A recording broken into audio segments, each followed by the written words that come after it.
Hello everyone, I am Neha और आज मैं लेके आई हूँ आप लोगों के लिए क्लास 8 का chapter number 1 that is natural resources and it's uses. तो इस चैप्टर को हम कीवर्ड फॉर्मेट में पढ़ेंगे और मैं यूज करूंगी कि ज़्यादातर मैं हिंदी लैंग्वेज में ही बात करूं ताकि ज़्यादातर बच्चों को ये चैप्टर समझ आए और आप नोट्स बनाते हुए चलना ताकि आपको एग्जाम टाइम में रिविजन करने में हेल्पफुल हो। तो चलो करते हैं इस चैप्टर को हम स्टार्ट।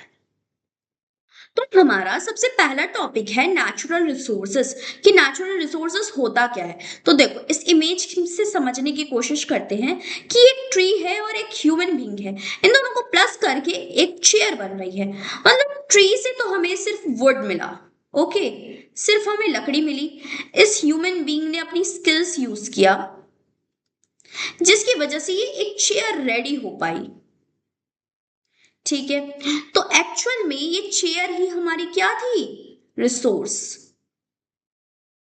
ओके, ये चेयर ही हमारी रिसोर्स थी।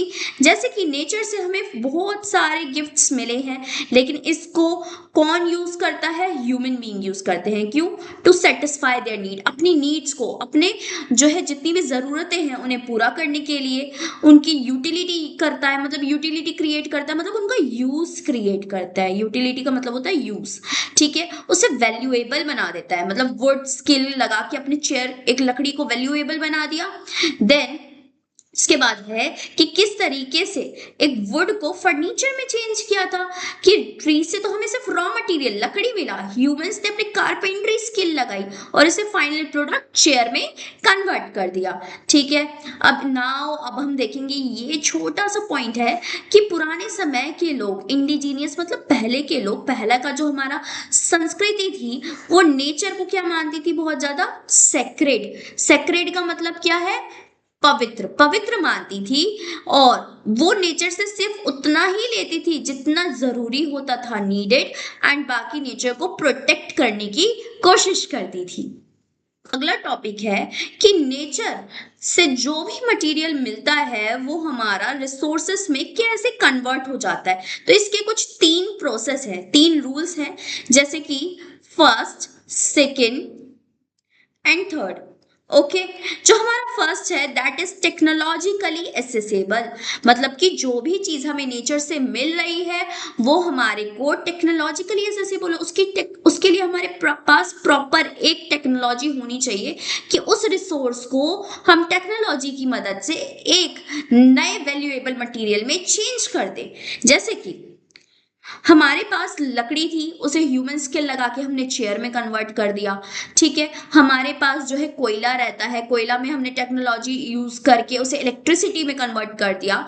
ठीक है, ऐसे ही सोलर एनर्जी, विंड एनर्जी, हर चीज में हम अपनी टेक्नोलॉजी यूज करके उसे एक वैल्यूएबल रिसोर्स में कन्वर्ट कर देते हैं।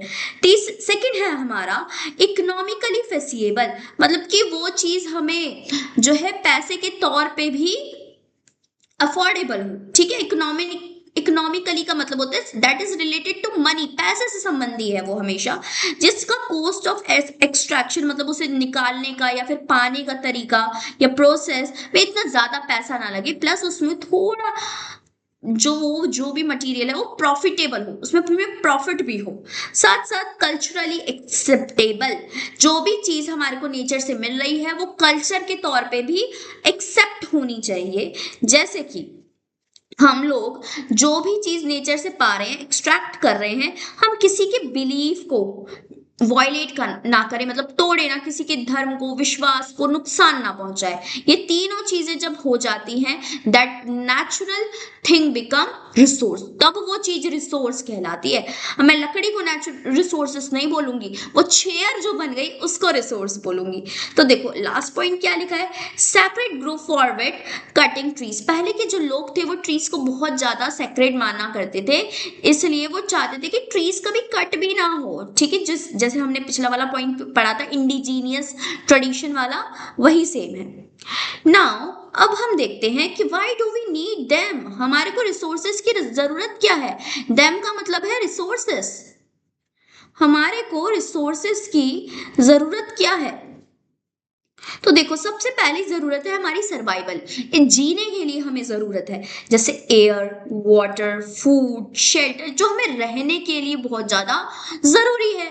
अगला है हमारा मटेरियल। मटेरियल मतलब जो भी हमारे को सामान मिल रहा है, सामान मतलब लाइफ जीने के लिए शेल्टर के अलावा भी बहुत सारी चीजें हैं जो हमारे को लाइफ जीने में हेल्प करती है, जैसे would, metal, stone, clay, sand और एक्सेट्रा नंबर ऑफ चीजें हैं जो हमारे को नेचर प्रोवाइड करती है। साथ साथ एनर्जी, नेचर से हमें एनर्जी मिल रही है, energy that is power, electricity और भी किसी टाइप की एनर्जी। ठीक है, जैसे कोल से हम पावर बना सकते हैं, solar energy, wind energy, geothermal geothermal electricity से भी जनरेट किया जा सकता है, हाइड्रो से भी हाइड्रो मतलब वाटर से भी इलेक्ट्रिसिटी जनरेट की जा सकती है। अगला पॉइंट है हमारा इकोनॉमी। इकोनॉमी मतलब किसी भी कंट्री को ग्रो करने के लिए पैसे की जरूरत होती है, और वो पैसा आएगा कहाँ से? काम करने से। तो इकोनॉमी हमेशा रिलेटेड होती है मनी से। ठीक है, जैसे जॉब क्रिएट होगी, ट्रेड व्यापार होगा, टाउन्स शहर बनेंगे, इंडस्ट्रीज, ट्रांसपोर्ट, सर्विस, ये सारी चीजें पॉसिबल है जब हमारे पास रिसोर्सेस है। तो एक लास्ट पॉइंट हम देख लेते हैं, यहाँ पर क्या लिखा है कि एक वुड स्टूल है, वुड स्टील है। ठीक है, अब वुड स्टील का ट्रेड हुआ करता था पहले जमाने में, एक ऐसा स्टील जिसकी क्वालिटी बहुत अच्छी थी, जिसने एंशियंट इंडिया को बहुत ज्यादा वेल्दी, रिच बना दिया था। इस स्टील की वर्ल्ड में भी बहुत ज्यादा डिमांड थी, जो साउथ इंडिया में क्रिएट किया गया था। तो चलो अब हम देखेंगे क्लासिफिकेशन ऑफ रिसोर्सेस। अब रिसोर्सेस को बांटा कैसे हुआ है बेस्ड ऑन इट्स यूज, ये हम पढ़ चुके हैं। लाइफ, मटेरियल, एनर्जी, इकोनॉमी, ये हमने पढ़ लिया है ऑलरेडी। तो अब हम पढ़ेंगे इसके रेन्यूएबिलिटी पे। रेन्यूएबिलिटी का मतलब होता है, इस वर्ड को ही ध्यान से देखो, ये वर्ड बना है री प्लस न्यू। न्यू मतलब नया, री मतलब दोबारा, वो चीज जो अपने आप को दोबारा नया बना सकती है, रेन्यूएबिलिटी। ठीक है, तो उस बेसिस पे कुछ मटेरियल अपने आप को दोबारा नया कर सकते हैं और कुछ मटेरियल नहीं कर सकते। जो कर सकते हैं दे आर रेन्यूएबल, जो नहीं कर सकते they are non renewable. Renewable के एग्जाम्पल क्या है? विंड, सोलर, बायोमास, जियोथर्मल, ये चीजें कभी भी नेचर से खत्म नहीं होंगी। क्या विंड खत्म हो जाएगी? क्या सोलर एनर्जी कभी खत्म हो जाएगी? नहीं। लेकिन नॉन रेन्यूएबल में ऑयल खत्म हो सकता है धरती से, कोल खत्म हो सकता है, नेचुरल गैसेस खत्म हो सकती है। तो ये क्या है? हमारी नॉन रेन्यूएबल, जिनको हम कभी भी न्यू नहीं कर सकते। तो चलो अब इनको ही हम थोड़ा सा और डिटेल में पढ़ लेते हैं कि रेन्यूएबल जो तो वो होती है जो अपने आप को रीग्रो कर सकती है, दोबारा बन सकता है नेचर से, जैसे कि प्लांट्स, एनिमल्स। ठीक है, अनलिमिटेड सप्लाई है, इनकी सप्लाई में कोई कमी नहीं है, जैसे सोलर, विंड, वाटर, कोई कमी नहीं है, भरपूर मात्रा में है। ठीक है, और प्लानिश, खुद को नया भी ये बना सकते हैं। Example solar, wind, hydro, biomass, ये हमने पढ़ ही लिया है। ठीक है, अब नॉन रेन्यूएबल जो खुद को नया नहीं बना सकते, जो बहुत साल लेते हैं, मिलियंस ऑफ ईयर लेते हैं टू फॉर्म, जैसे कि फॉसिल फ्यूल्स, लिमिटेड सप्लाई, बहुत लिमिटेड सप्लाई है। ठीक है, इनको नया नहीं बनाया जा सकता। ठीक है, फॉसिल फ्यूल हो गया, coal, oil, natural gas, mineral, iron, gold, nuclear, uranium, ये सारे क्या बहुत लिमिटेड है हमारे अर्थ के पास। और लास्ट में एक पॉइंट जो है आपको याद रखना है कि हमारा जो कोल है, कोयला है, ये लास्ट कितने और साल चल सकता है? That is only 50 more years. 50 और साल के बाद कोयला खत्म हो जाएगा इस धरती से। नाउ अब हमारा टॉपिक है कि किस तरीके से ये एक नेचुरल कर्स है। नेचुरल कर्स का क्या मतलब है? कर्स का मतलब होता है श्राप। ठीक है, नेचुरल रिसोर्सेज भी कैसे कभी कभी श्राप की तरह है। It is a paradox of plenty, मतलब कि हमारे पास बहुत सारा है, बहुत सारे रिसोर्सेज है, लेकिन still it is a paradox. Paradox मतलब होता है दुविधा, फिर भी एक दुविधा पड़ी हुई है, ये एक श्राप है। हम लोग ऐसा क्यों बोल रहे हैं जबकि हमारे पास तो इतने सारे रिसोर्सेज है इंडिया में? तो देखो, जहां पे बहुत सारा रॉ मटेरियल है, कच्चा माल है, लेकिन वहां पे इंडस्ट्रीज नहीं है, उसका वैल्यूएबल प्रोडक्ट वहां पे बन ही नहीं रहा। ठीक है, तो देखो, जहां पे जरूरी नहीं है कि रिच रिसोर्सेस हो और वो कंट्री भी रिच हो। ठीक है, रिसोर्सेस तो बहुत सारे हो सकते हैं, लेकिन उससे रिलेटेड टेक्नोलॉजी, उससे रिलेटेड इंडस्ट्रीज, फैक्ट्रीज, ठीक है, उसको फाइनल गुड बन के बेचा जाना, वो कंट्री को रिच बनाता है, ना कि उसके रॉ मटेरियल्स। साथ में selling of raw material, low money. ठीक है, रॉ मटेरियल को बेच के सिर्फ कम पैसा ही कमाया जा सकता है। ज्यादा पैसा कहाँ से मिलता है? जब हम उसका वैल्यूएबल प्रोडक्ट बना दे या फिर फिनिश प्रोडक्ट बना दे, तब वह एक हाई मनी में बेचा जाता है। जैसे कि कॉटन बेचोगे ज्यादा पैसा नहीं मिलेगा, लेकिन उसी उसको क्लोथ में कन्वर्ट करके बेचोगे तो हमें उसका ज्यादा पैसा मिलेगा। तो देखो यहाँ पे एक पॉइंट भी दे रखा है मैंने कि फोकस ऑन फैक्ट्रीज, फैक्ट्रीज पे फोकस करो, नॉट जस्ट फार्मिंग। फार्मिंग करने से पैसा नहीं आता, हमें फैक्ट्रीज लगानी पड़ेगी, उससे रिलेटेड टेक्नोलॉजी हमारे पास होनी चाहिए। नेक्स्ट थोड़ा सा हम डिफरेंस जान लेते हैं। What is the difference between restoration और रीजनरेशन? तो देखो नेचर खुद को ना सेल्फ हील कर लेती है। नेचर अपने आप को क्या करती है? Self heal. जैसे कि कुछ बिगड़ भी गया है नेचर में तो धीरे धीरे प्रकृति समय लेके अपने आप को ठीक कर लेगी। तो रिस्टोरेशन क्या होता है? Returning to healthy state. अगर मान लो कोई जमीन बंजर हो गई है, बंजर हो गई है, अब खेती बाड़ी नहीं हो रही, उसको कुछ सालों के लिए छोड़ दिया, तो धीरे धीरे उसमें वो लैंड क्या करेगी? अपने आप को रिकवर करने की कोशिश करेगी, अपने वापस से हेल्दी स्टेट में आने की कोशिश करेगी। जैसे कि कट स्किन हीलिंग, अगर हम ह्यूमन बीइंग्स की कोई स्किन कट जाती है तो हमारे बॉडी में एक मैजिक है ना कि उस पे क्लोटिंग होके वापस से नई स्किन आने का प्रोसेस चालू होता है। तो जस्ट एग्जांपल की रिस्टोरेशन बोलते किसको है? अब देखो रीजनरेशन क्या होता है कि वेरी स्टार्टिंग से दोबारा नई लाइफ जन्म ले रही है। जैसे यहाँ ट्री देख रहे हो कि इससे वापस नई लाइफ जन्म ले रही है, क्रिएटिंग अ न्यू लाइफ। जैसे फॉरेस्ट दोबारा, जंगल दोबारा वहां पे उग के आ रहा है, दैट इज रीजनरेशन। तो देखो अब हमारा एक बहुत ज्यादा इंपॉर्टेंट टॉपिक है यहाँ पर, दैट इज वृक्षा आयुर्वेदा। अब वृक्षा आयुर्वेदा क्या है? इसको दो भाग में तोड़ के पढ़ो, वृक्ष प्लस आयुर्वेदा। वृक्ष प्लस आयुर्वेदा, वृक्ष मतलब पेड़, आयुर्वेदा मतलब साइंस। एक ऐसा साइंस जो किससे रिलेटेड है? ट्रीज से रिलेटेड है। जैसे कि ancient India science of plant, पुराने समय का जो है इंडियन साइंस है, किससे रिलेटेड है? प्लांट से रिलेटेड है। क्या बोलता है? सस्टेनेबल एग्रीकल्चर करो। बेटा सस्टेनेबल का मतलब हमेशा ये होता है कि हमारे को प्रेजेंट की, ठीक है, प्रेजेंट की नीड्स को पूरा करना है, प्लस फ्यूचर जनरेशन के नीड्स का भी कंप्लीट ध्यान रखना है। प्रेजेंट एंड फ्यूचर दोनों का ही सोच के चलना है, दैट इज सस्टेनेबल एग्रीकल्चर करो। सीड प्रिजर्वेशन करो, ठीक है, जो सीड्स है, पिछली खेती बाड़ी जो अच्छी हुई है उसके बीजों को बचा के चलो, ठीक है, प्रिजर्व करके चलो, ठीक है। नेचुरल पेस्ट, नेचुरल पेस्ट मतलब कि क्या है कि हम लोग क्या यूज करते हैं आज के टाइम पे? पेस्टिसाइड्स यूज करते हैं, है ना, that is based on chemicals. तो नेचुरल पेस्ट यूज करने के लिए बोल रहे हैं, एडवाइस दे रहे हैं। और क्या बोल रहे हैं? Crop rotation. एक ही क्रॉप बार बार उस लैंड पे मत उगाओ, बल्कि क्रॉप रोटेशन करो। आज हमने जैसे बीट उगाया तो कुछ समय बाद हमने किसी और की क्रॉप उगाई, फिर कोई और क्रॉप उगाई, देन अगेन बीट पे आ गए, ठीक है। तो इस तरीके से हमारा क्रॉप रोटेशन हो जाता है। आई होप आपको वृक्ष आयुर्वेदा क्लियर हो गया होगा। Punjab ground water crisis, Punjab ground water crisis मतलब पंजाब के का जो ग्राउंड वाटर है उससे रिलेटेड क्राइसिस है, प्रॉब्लम्स है। प्रॉब्लम क्या है? देखो जब ग्रीन रेवोल्यूशन आया इस दौरान जो है बहुत हाई यील्ड वैरायटी सीड का यूज हुआ, HYV सीड्स का यूज किया गया, जिसको उगाने के लिए ज्यादा पानी की जरूरत होती है, ठीक है। अब राइस को उगाने के लिए, व्हीट को उगाने के लिए, ठीक है, पानी की जरूरत पड़ती है। और यहाँ पे राइस एंड व्हीट को जो है साइकिलिंग पे उगाया जा रहा है, ठीक है, एक के बाद एक ऐसे करके उगाया जा रहा है। लेकिन क्या बोला जा रहा है कि यहाँ पर लोगों के पास जो पावर वाटर के लिए पावर पंप्स है वो इनका इतना ज्यादा यूज कर रहे हैं, ओवर पंपिंग कर रहे हैं, जमीन से एक्सेसिव बहुत ज्यादा मात्रा में पानी निकाल रहे हैं, कोई रेगुलेशन नहीं है, ठीक है। इन लोगों के पास फ्री पावर है क्योंकि इनका खुद का पानी का पंप है।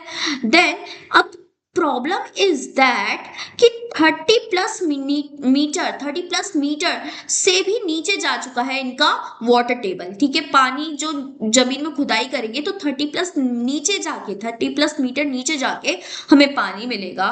प्लस पानी की क्वालिटी इतनी खराब हो चुकी है, इसमें पेस्टिसाइड्स आ चुके हैं, ठीक है। पेस्ट हम डालते हैं ना खेतों में कि कीड़े ना लगे, ठीक है, रोडेंट्स ना आए।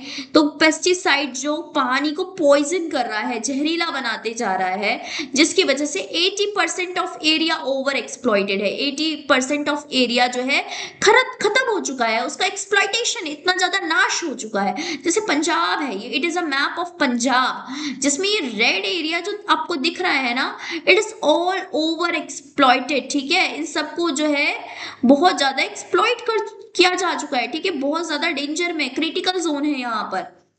अब इसका रिजल्ट क्या निकला कि सॉइल में सैलिनिटी बढ़ गई। सैलिनिटी का मतलब है सॉल्ट, सॉल्ट की मात्रा अगर सॉइल में ज्यादा हो जाएगी तो वहां पे क्रॉप्स नहीं उग सकती, एग्रीकल्चर नहीं हो सकता। रिस्क ऑफ डेजर्टिफिकेशन, अब जब वहां पे क्रॉप्स नहीं उगेगी तो वो लैंड किस में कन्वर्ट होने लगेगी, डेजर्ट में, रेगिस्तान की तरह वो धरती रेतीली मिट्टी वाली हो जाएगी, जिसकी वजह से पंजाब जो बहुत बड़ा जो है फूड प्रोड्यूसर है इंडिया का, वो क्या हो जाएगा, इसके लिए एक थ्रेट हो जाएगा, इंडिया के लिए एक थ्रेट हो जाएगा, एक प्रॉब्लम क्रिएट हो जाएगी, मुसीबत हो जाएगी, ठीक है। तो शॉर्ट टर्म फूड सिक्योरिटी जो हमारी अभी कुछ फिलहाल की फूड सिक्योरिटी ना, ये हमारे बहुत लंबे टाइम के लिए क्राइसिस बच जाएगी, it is a long term crisis.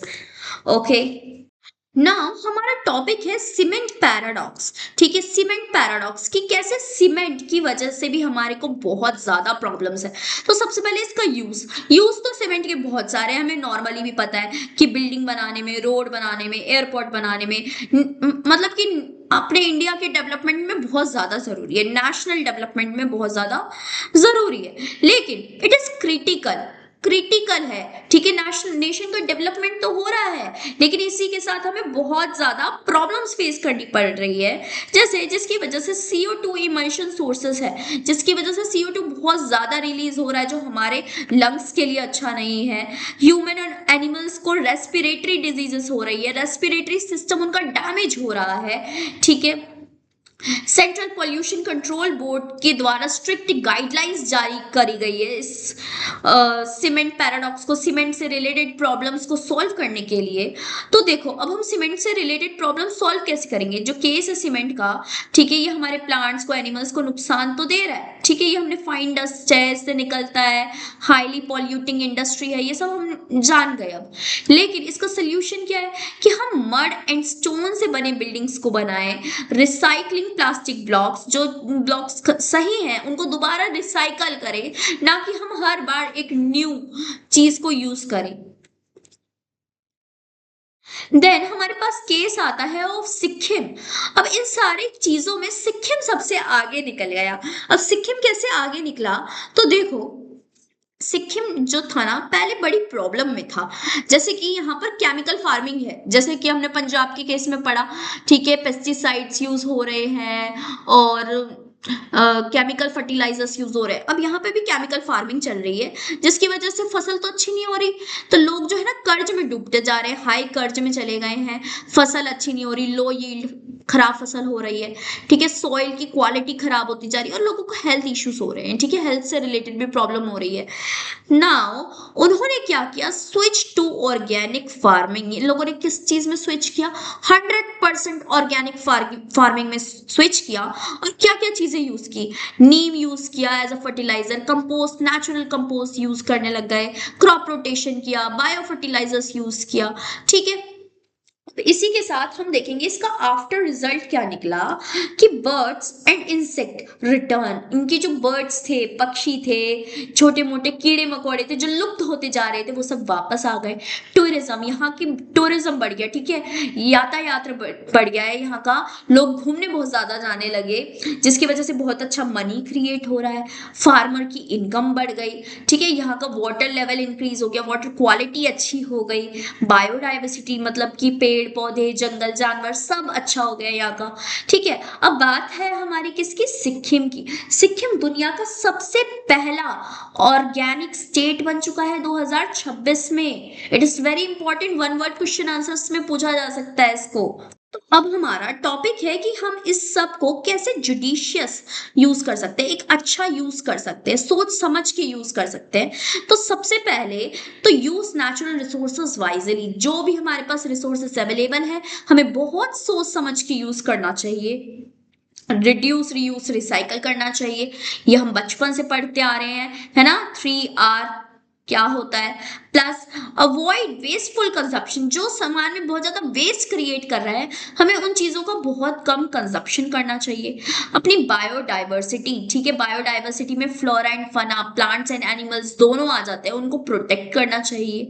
Rejuvenate ponds and tank, जो पॉन्ड्स है, ठीक है, तालाब है और टैंक है, इनको दोबारा रेजुविनेट करना चाहिए ताकि इसमें पानी स्टोर हो सके, ठीक है। साथ साथ कंजर्व वाटर, पानी बचाना चाहिए, इलेक्ट्रिसिटी बचाना चाहिए, बिकॉज पानी और इलेक्ट्रिसिटी हमारी लाइफ के लिए बहुत जरूरी है। जैसे हमने पंजाब का केस पढ़ा वाटर में कि किस तरीके से पानी जो है खत्म होते जा रहा है, 30+ मीटर नीचे पानी पहुंच चुका है, ठीक है। एनर्जी जो हमारे को किससे मिल रही है, बहुत ज्यादा कोयला जलाने से मिल रही है, बहुत ज्यादा टेक्नोलॉजी यूज हो रहा है इलेक्ट्रिसिटी जनरेट करने के लिए। प्लस क्या फॉलो करना चाहिए, स्टीवर्डशिप। अभी हम एक आगे पढ़ते हैं, what is actually a stewardship, ठीक है।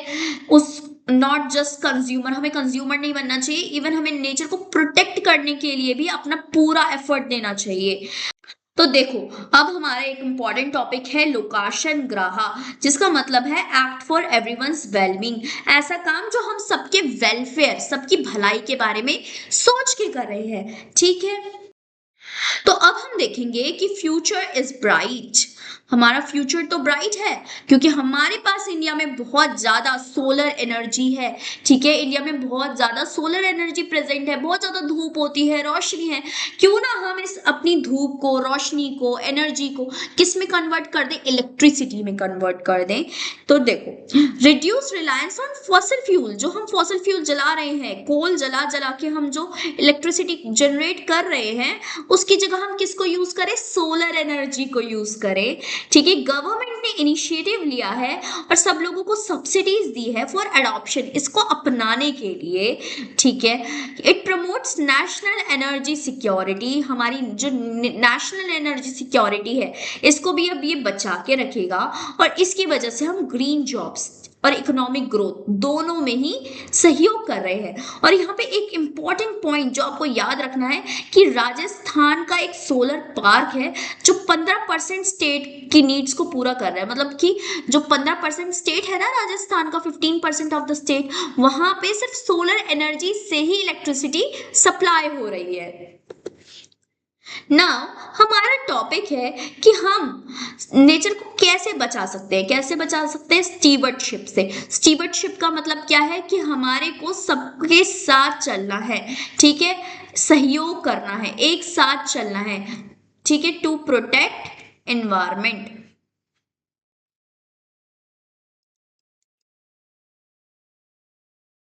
ओके, तो हमें एक तो पानी बचाना है, हार्वेस्ट रेन वाटर, बारिश का जो पानी आ रहा है इसको बचाना है ताकि हम अपना ग्राउंड वाटर, ठीक है, ग्राउंड वाटर को सेव कर सके, ठीक है। अब बात यह है कि हम बारिश के पानी को तो बचाते नहीं है और जमीन से पानी हम कंटिन्यूअसली एक्सट्रैक्ट करते रहते हैं। हमारे पास सोलर एनर्जी बहुत ज्यादा है तो इसे यूज करेंगे, और जिसकी वजह से पॉल्यूशन भी क्रिएट नहीं होगा, ठीक है। जो कोयला बना के हमारा धुआं हो रहा है, इलेक्ट्रिसिटी जनरेट हो रही है, तो उसकी वजह से हमारा पॉल्यूशन भी नहीं होगा। साथ साथ हमें क्या करनी चाहिए, ऑर्गेनिक फार्मिंग, मतलब without chemical fertilisers and pesticide, जिसकी वजह से हमारी सॉइल भी डैमेज नहीं होगी, डैमेज सॉइल भी हील हो जाएगी, सही हो जाएगी, ठीक है। रिड्यूस, रीयूज, रिसाइकल वाला प्रोसेस यूज करना चाहिए, प्लास्टिक यूज नहीं करना चाहिए। अब एक और इंपॉर्टेंट पॉइंट आप यहाँ पे देखो क्या लिखा है, भादला सोलर पार्क जो है वो इंडिया का क्या है, इंडिया ग्रीन एनर्जी प्राइड। ये जो है ये वाला पार्क जहाँ पे भी किसकी मदद से इलेक्ट्रिसिटी क्रिएट की जा रही है, सोलर एनर्जी की मदद से, और इंडिया का ये प्राइड है, ठीक है। प्राइड का मतलब क्या है, गर्व है।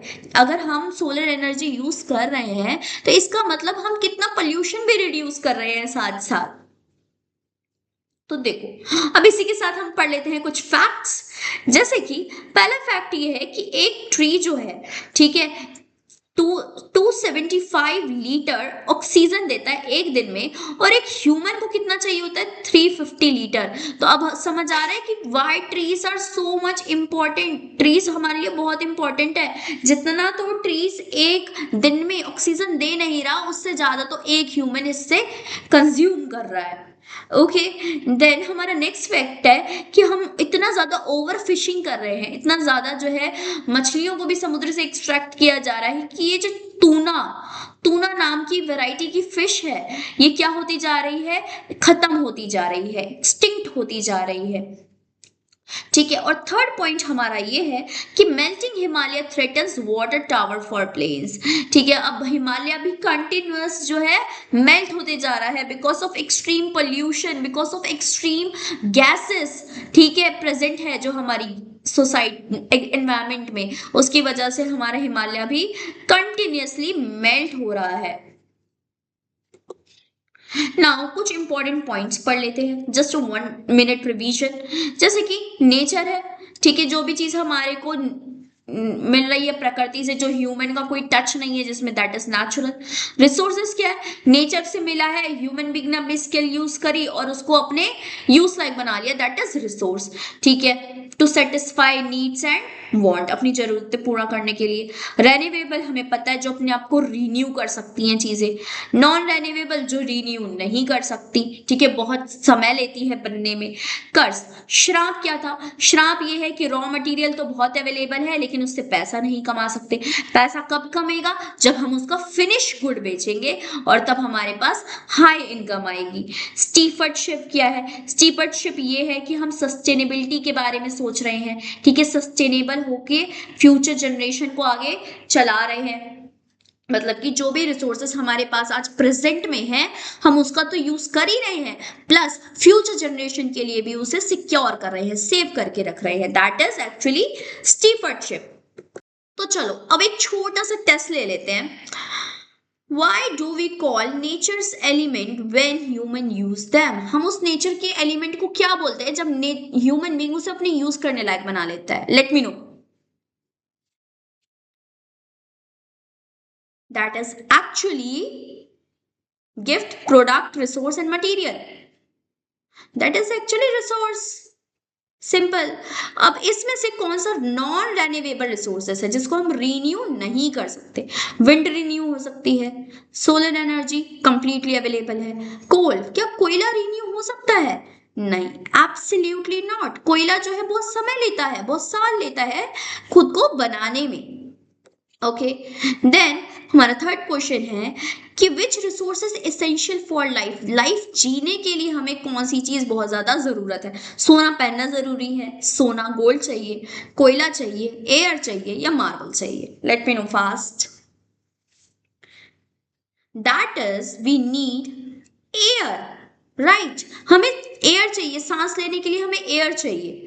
Next, what happen when country only sell raw material, क्या होता है जब एक कंट्री सिर्फ रॉ मटेरियल बेच रही है? हमने देखा था ना, सिर्फ रॉ मटेरियल बेच रही थी तो वहां पे क्या हो रहा था, फास्ट ग्रोथ हो रही थी, रिच बन रहे थे। ये कर्ज, एक जो है श्राप बन गया था, ये नेचर सेव कर रहे थे। सिंपल कि यहाँ पे जो है कर्ज बन गया, उनकी ग्रोथ जो है वो स्लो हो गई है। ओके, नाउ यहाँ पे हमारा फिफ्थ क्वेश्चन है कि सोलर और विंड एनर्जी किसके एग्जाम्पल है? नॉन रेन्यूएबल के, रेन्यूएबल के, मिनरल के या इकोसिस्टम सर्विस के? तो ऑब्वियसली रेन्यूएबल रिसोर्सेज के, और यहाँ तो आपको अब आंसर्स ही नजर आ चुके हैं। ठीक है, तो है हमारा ये चैप्टर ओवर। तो लेट मी नो फास्ट कि आप लोगों के कितने मार्क्स आए हैं इस छोटे से टेस्ट में, और आपको ये चैप्टर समझ आया या नहीं आया, या मुझसे कोई टॉपिक मिस हुआ हो तो please let me no in the comments, क्योंकि हम क्लास 8 एसएसटी की पूरी सीरीज कंप्लीट करने वाले हैं। तो जिसने अब तक फॉलो नहीं किया है सब्सक्राइब कर लो, और वीडियो अच्छी लगी तो लाइक कर दो और अपने फ्रेंड्स को भी शेयर कर दो, ताकि सबका ही एक क्विक रिवीजन हो जाए जल्दी से इस चैप्टर का, बिकॉज एग्जाम के लिए बहुत ज्यादा इंपॉर्टेंट चैप्टर है। तो तब तक के लिए मिलते हैं हम अपने नेक्स्ट चैप्टर में। Bye bye.